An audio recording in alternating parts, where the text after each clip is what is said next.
Fitter ট্রেডের সকল স্টুডেন্টদের স্বাগত তোমাদের চ্যানেল অনলাইন স্টাডি আইটিআইতে। তো দেখো, কালকে আমরা কিছু কালকে আমরা একটা ক্লাস করেছি যেখানে আমরা ট্রেড ইন্ট্রোডাকশন সম্পর্কে কিছুটা জেনেছি।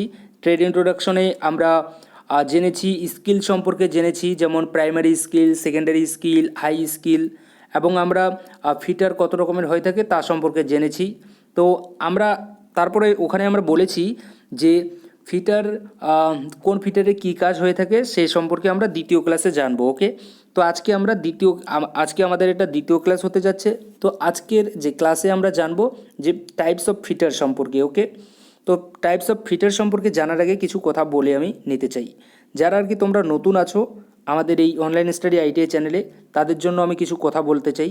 যে দেখো, তোমরা যারা নতুন আর কি আমাদের চ্যানেলে আজকে হয়তো ভিজিট করলে, তোমাদের উদ্দেশ্য করে বলছি যে তোমরা যদি এই চ্যানেল থেকে যদি পড়ো, তাহলে তোমরা সেল যেটা বেরিয়েছে এবং রেলের আপকামিং ভ্যাকেন্সি, এনপিসিআইএল বেরিয়েছে এবং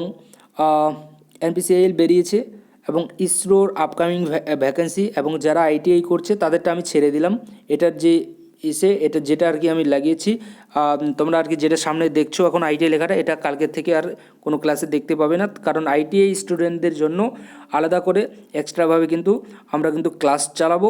তো যদি আইটিআই স্টুডেন্টরা বলে যে আমাদের অন্যভাবে ক্লাস দাও, তাহলে কিন্তু অবশ্যই ক্লাস হবে।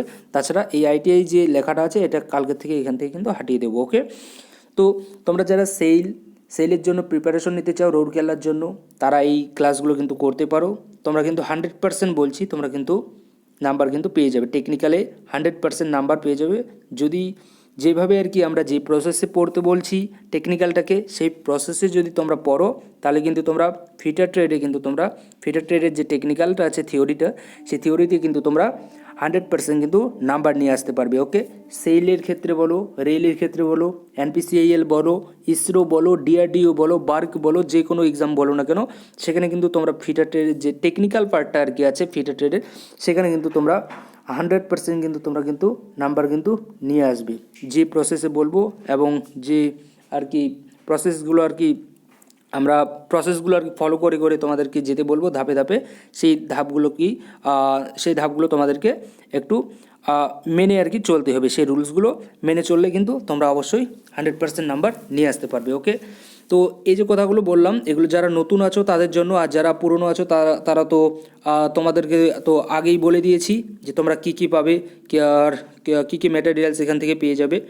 তো তোমরা যারা নতুন আছো তাদের জন্য বলে দিই যে দেখো, আমাদের ব্যাচের নাম দিয়েছি জিতিমি কথার মানেই হচ্ছে আমরা 100% আমরা জিতবই। ওকে, তো জিতিম ব্যাচে তোমাদের সবাইকে স্বাগত। এই জিতিম ব্যাচে একবার তোমরা পড়ে দেখো, তোমরা ঠকবে না।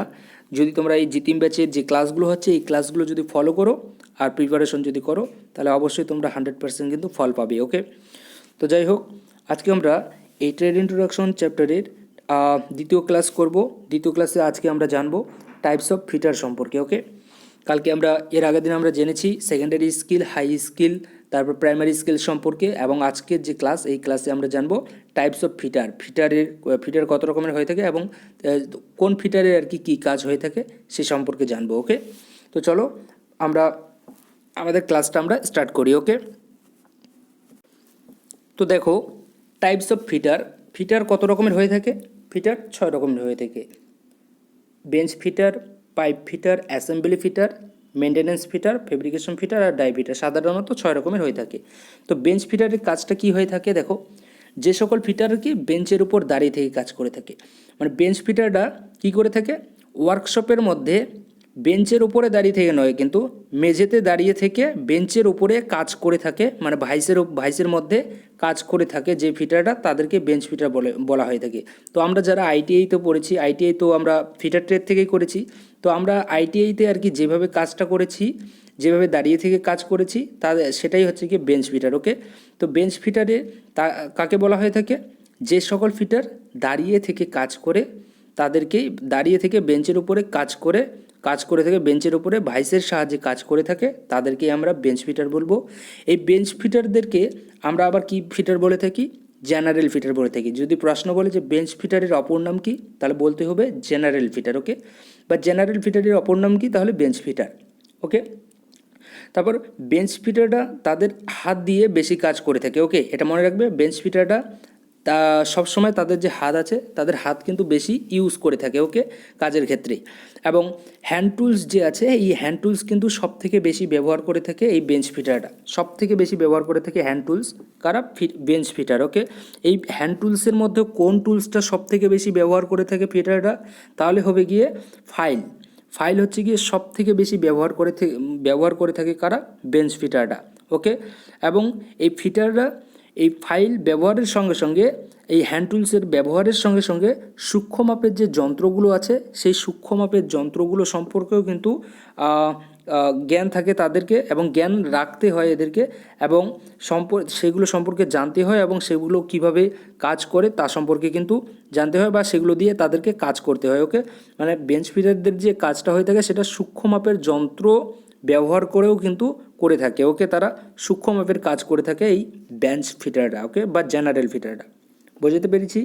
আরেকটা কথা বলে দিই, এই বেঞ্চ ফিটারটা কিন্তু দাঁড়িয়ে থেকে কাজ করে, এর মানে প্রায় 80% যদি থাকে দেওয়া কোনো অপশানে, তাহলে দিতে হবে যে বেঞ্চ ফিটারটা কত পার্সেন্ট যদি থাকে, কত পার্সেন্ট কাজ দাঁড়িয়ে থেকে করে। তাহলে যদি প্রশ্ন থাকে এরকম যে বেঞ্চ ফিটারটা কী বলবো, কতটা সময় আর কি দাঁড়িয়ে থেকে কাজ করে, যদি এরকম থাকে, আর যদি অপশানে থাকে 50%, 30%, 20%, 90%, 80%, এরকম যদি অপশান যদি থাকে, 4টা অপশান থাকবে, তো তুমি দেবা 80% অ্যাবভ লেখাটা কিন্তু থাকবে। ওকে, তো বেঞ্চ ফিটারটা 80%-এর অ্যাবভ যে কাজ তারা কিন্তু বেঞ্চের উপর দাঁড়িয়ে থেকে কিন্তু তারা করে থাকে। ওকে, তার জন্য তাদেরকে বেঞ্চ ফিটার বা জেনারেল ফিটার বলা হয়ে থাকে। ওকে, মনে রাখবে 80% যদি কোথাও থাকে 80% অ্যাবভ লেখাটা কিন্তু থাকবেই। তো 80% অ্যাবভ থাকলে 80% অ্যাবভটা কিন্তু তুমি সিলেক্ট করবে। ওকে, তারপর দেখো পাইপ ফিটার।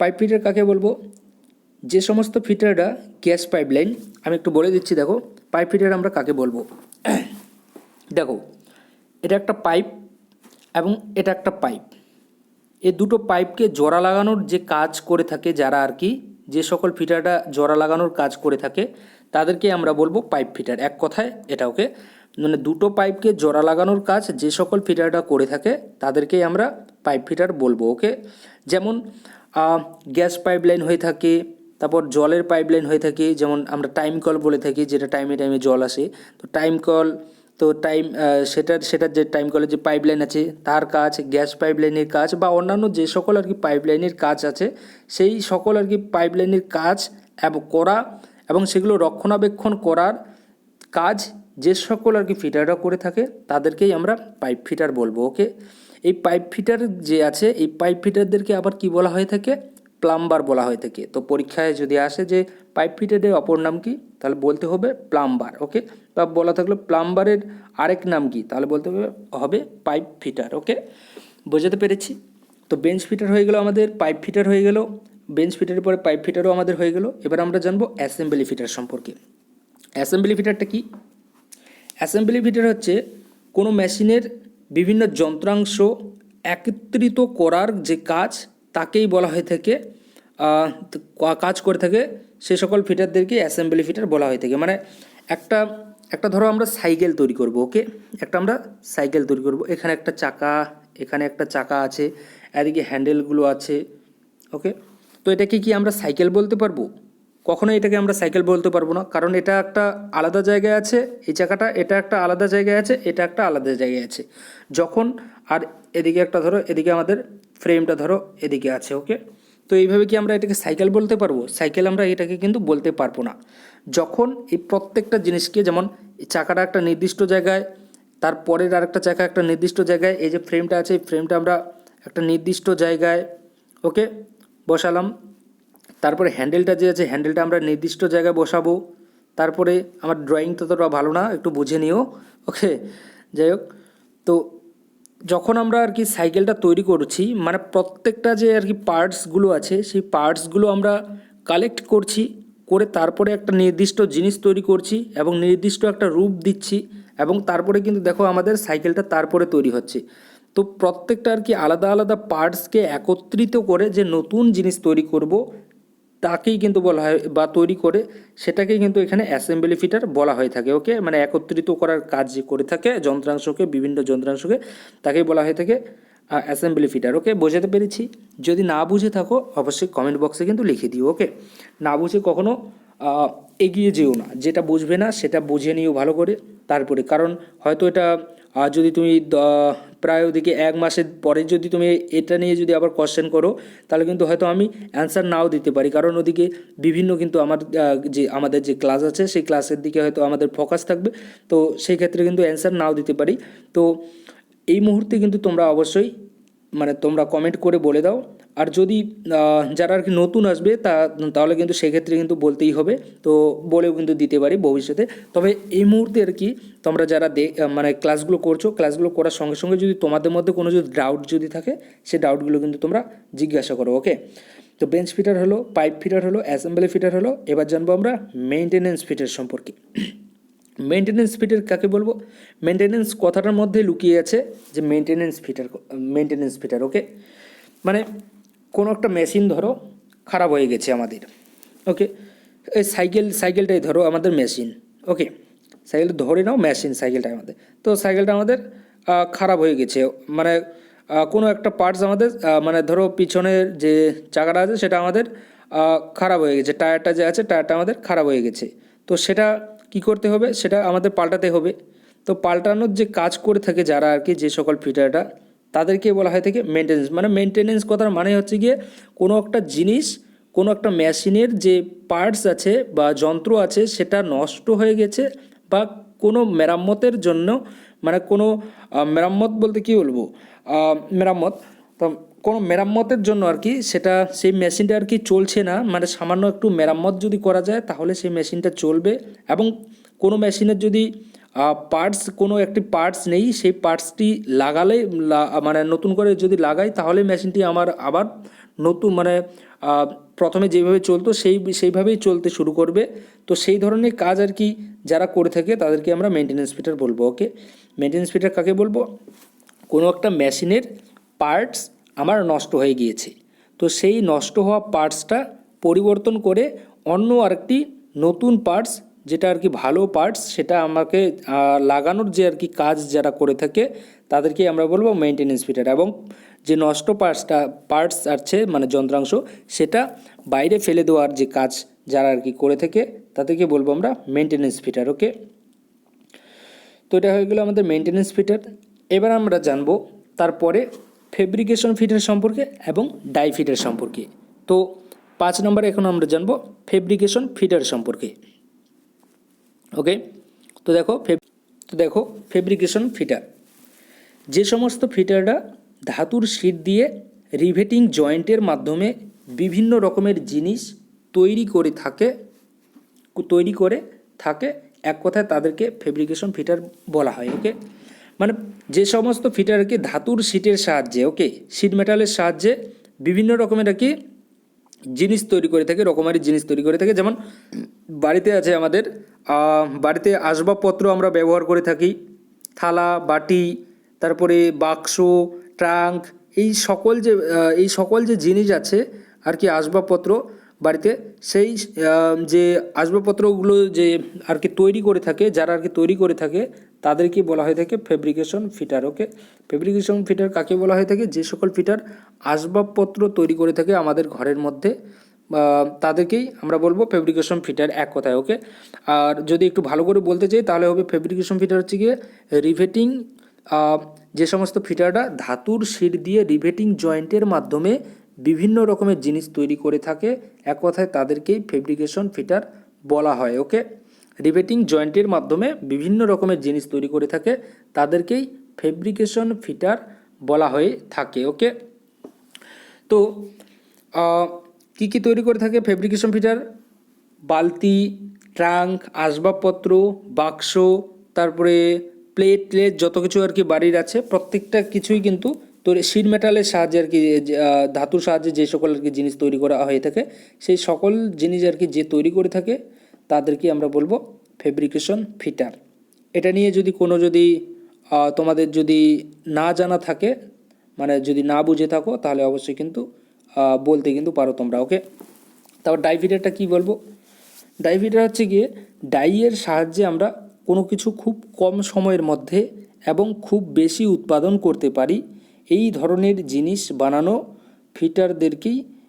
ফিটারদেরকেই আমরা ডাই ফিটার বলে থাকি বা বলা হয়। ওকে, যেমন ডাই ফিটার আমরা কাকে বলবো, ধরো এখানে একটা উদাহরণ দিয়েছি যে ইট তৈরির সময় যে বাক্সটি ব্যবহার করা হয় তেমনই। ওকে, মানে আমার একটা ইট তৈরি করার জন্য কি লাগবে, মাটি লাগে। এবার মাটিটাকে যদি আমরা ডিরেক্টলি ওখানে মাটিটাকে আমরা মেখে নিয়ে সেটাকে যদি আমরা হাত দিয়ে যদি শ্যাপ যদি দিতে যাই, ইটের যে শ্যাপ সেটা যদি দিতে যাই, তাহলে কতক্ষণ সময় লাগবে, অনেকক্ষণ সময় লাগবে। একটা ইটের পিছনে প্রায় 5 থেকে 6 মিনিট সময় লেগে যাবে যদি সেইভাবে যদি শ্যাপ দিই, এবং তাও ভালোভাবে কিন্তু আমাদের কাজটা হবে না। তো সেই শ্যাপটা দেওয়ার জন্য আমরা কি করে থাকি, ইটের শ্যাপটা দেওয়ার জন্য আমরা একটা বাক্স নেই, বাক্সর চারদিকে মুখটা কি থাকে, বন্ধ করা থাকে, শুধু এক সাইড খোলা থাকে। তো সেই বাক্সে আমরা কি করে দিই, এই যে মাটিটা যেটা আর কি মাখা আছে, কাদো কাদো হয়ে আছে, সেটাকে আমরা কি করে দিই, সেই যে বাক্সটা আছে সেই বাক্সটার মধ্যে ভরে দিই।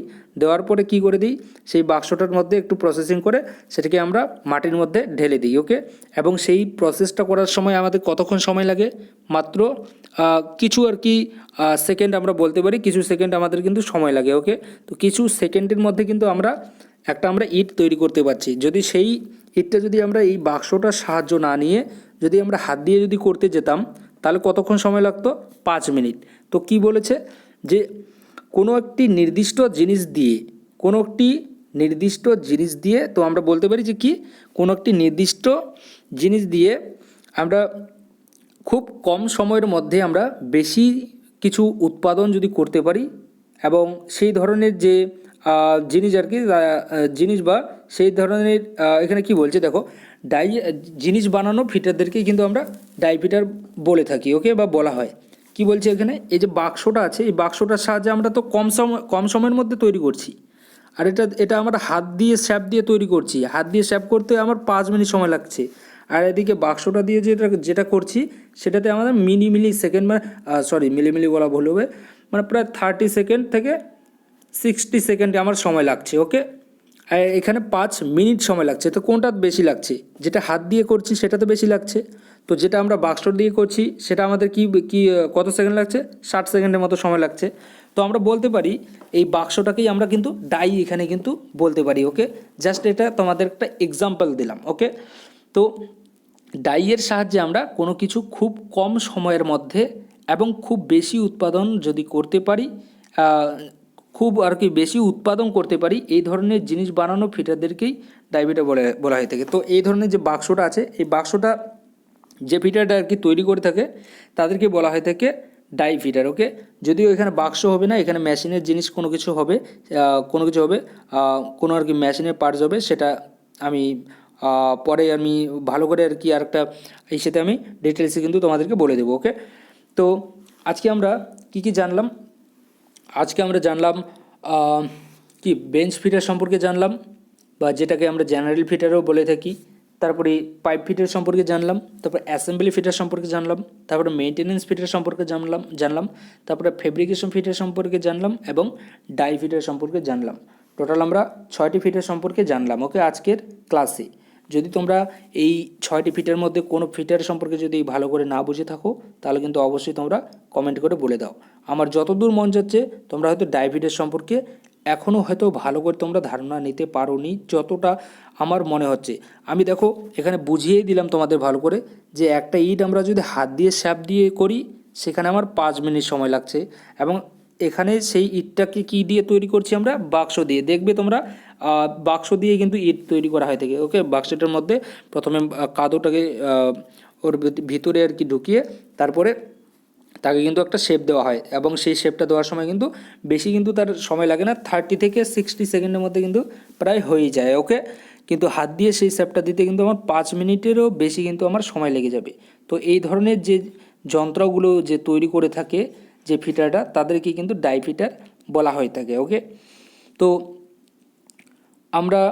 আজকে আমরা কি সম্পর্কে জানলাম সেটা বলেই দিলাম, এবং কালকে আমরা কি জানবো নেক্সট ক্লাসে আমরা জানবো একজন ভালো ফিটার হতে গেলে কি নিয়ম আমাদেরকে মেনে চলতে হবে, এ সম্পর্কে জানবো। ওকে, একজন ভালো ফিটার হতে গেলে কি কি নিয়ম আমাদেরকে সবসময় মেনে চলতে হবে, এবং তার মধ্যে কি আর কি গুণ থাকতে হবে একজন ভালো ফিটারের মধ্যে, সে সম্পর্কে আমরা নেক্সট ক্লাসে কিন্তু আমরা আলোচনা করব। ওকে, থ্যাংক ইউ।